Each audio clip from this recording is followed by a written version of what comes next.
मेरा सवाल मैडम सोनिया गांधी से है। मैम, अगर आपसे सवाल,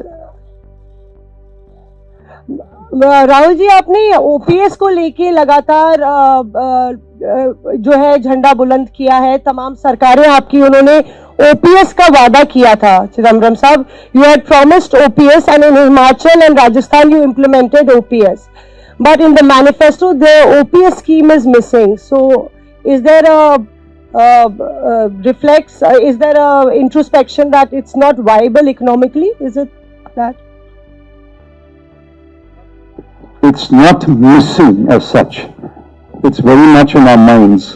But please remember the developments that have taken place in the last 4 months.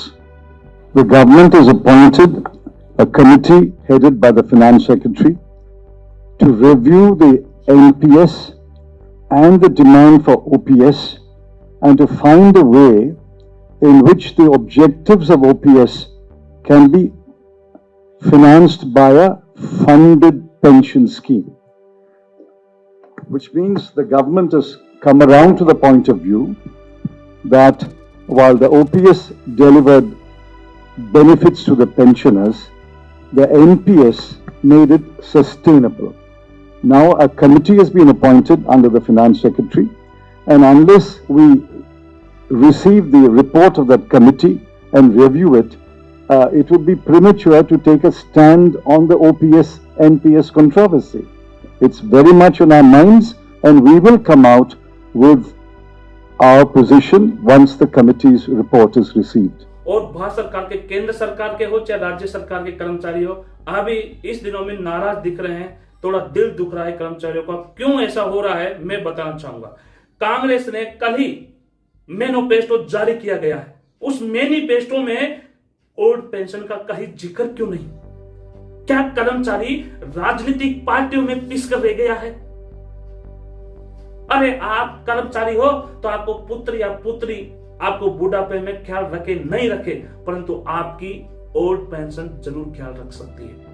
राजनेताओं को एक बार, चाहे सांसद बनो, विधायक बनो या किसी भी पद पर हो, उन लोगों को ओल्ड पेंशन मिलेगी, परंतु पूरी जिंदगी कर्मचारियों ने अपने देश के लिए, अपने संस्थानों के लिए खपत कर दी और बुढ़ापे में ओल्ड पेंशन नहीं मिले।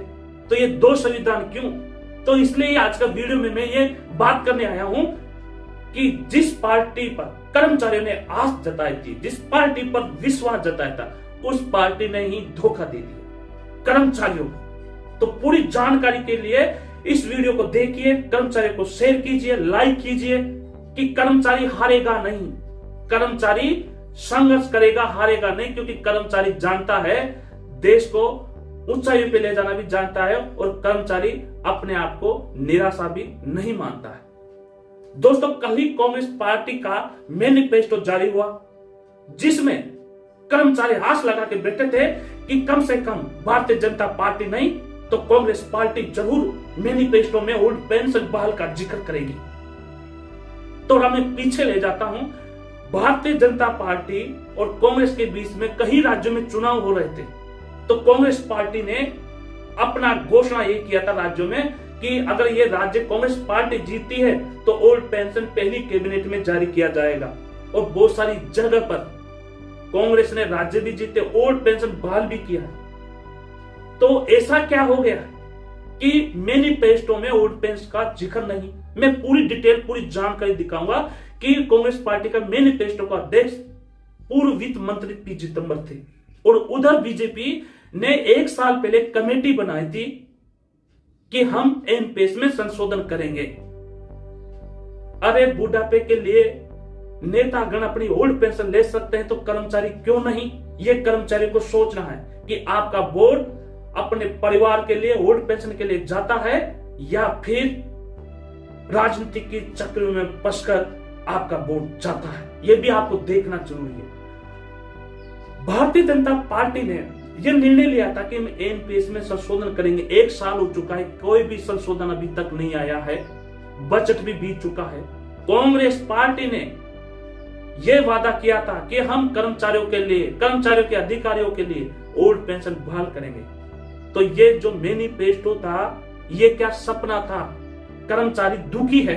अरे कर्मचारियों को अपना पुत्र या पुत्री बुढ़ापे में ख्याल रखे नहीं रखे, पर ओल्ड पेंशन ऐसी योजना है जो बुढ़ापे का ख्याल रख सकती है, बुढ़ापे की लाठी बन सकती है। परंतु आपने यह अधिकार भी कर्मचारियों से छीन लिया है। दो संविधान भारत में है कि नेताओं को ओल्ड पेंशन मिलेगी पर कर्मचारियों को नहीं। कर्मचारी 60 साल देते हैं, 30 साल देते हैं, 60 साल की उम्र तक, और नेता एक दिन का भी अगर विधायक या सांसद बनता है तो उनको ओल्ड पेंशन मिलेगी, सभी सुविधाएं मिलेगी। और कर्मचारियों को क्या? जिस देश को ऊंचाइयों तक ले गए हैं, और भारतीय जनता यहां तक भी कहती है, भारतीय जनता पार्टी, कि ओल्ड पेंशन अगर बहाल की जाएगी तो भारत की जो अर्थव्यवस्था है वो कमजोर हो जाएगी। तो जब भारत पहले आजाद हुआ था, इतना पैसा नहीं था जब ओल्ड पेंशन दे रही थी, और अब भारत विकासशील देश बन गया तो अब ओल्ड पेंशन है ही नहीं। ये कैसा संविधान है, दो संविधान। परंतु आज कर्मचारी दुखी है कि पूर्व वित्त मंत्री कांग्रेस पार्टी के पी चिदंबरम ने कर्मचारियों को दुखी कर दिया। और इस वीडियो में आप देख सकते हो कि एक महिला कर्मचारी जो मैनिफेस्टो की कॉन्फ्रेंस में सोनिया गांधी से, राहुल गांधी से सवाल पूछ रही थी कि ओल्ड पेंशन का जिक्र क्यों नहीं, आपने तो राज्यों में चुनाव में हर जगह ओल्ड पेंशन किया। तो पी चिदंबरम जी ने क्या जवाब दिया है ये भी आपको इस वीडियो में समझ लीजिएगा। परंतु कर्मचारियों का दिल दुखा है। अब कर्मचारी कहां जाएगा? कर्मचारी तो राजनीतिक चक्की के आटे की तरह पिसकर रह गया है। अब कर्मचारियों को समझना होगा कि आपकी फैमिली स्वयं के लिए ओल्ड पेंशन के लिए, बुढ़ापे की लाठी के लिए आपको किसकी चोट पर वोट देना है। तो दोनों पार्टियों ने तो हाथ खड़े कर दिए कि हमारे पास कर्मचारियों को देने के लिए कुछ नहीं, पर राजनेताओं की सैलरी में बढ़ोतरी होगी, राजनेताओं के पास सब कुछ होगा, पर कर्मचारियों के लिए कुछ नहीं है। ऐसा क्यों? परंतु कर्मचारी हारेगा नहीं, कर्मचारी संघर्ष करेगा, कर्मचारी जीतेगा। चाहे वो 2029 क्यों ना आ जाए, चाहे 2034 क्यों नहीं आ जाए, परंतु जरूर कर्मचारी का संघर्ष एक दिन जीतेगा। और कोई भी निराशा न हारे, कोई भी होपलेस नहीं होए। दोस्तों, ये वक्त है, हम बदलेंगे, जीतेंगे, संघर्ष करेंगे। फिर मिलेंगे अगले वीडियो में। जब तक जय हिंद, जय भारत।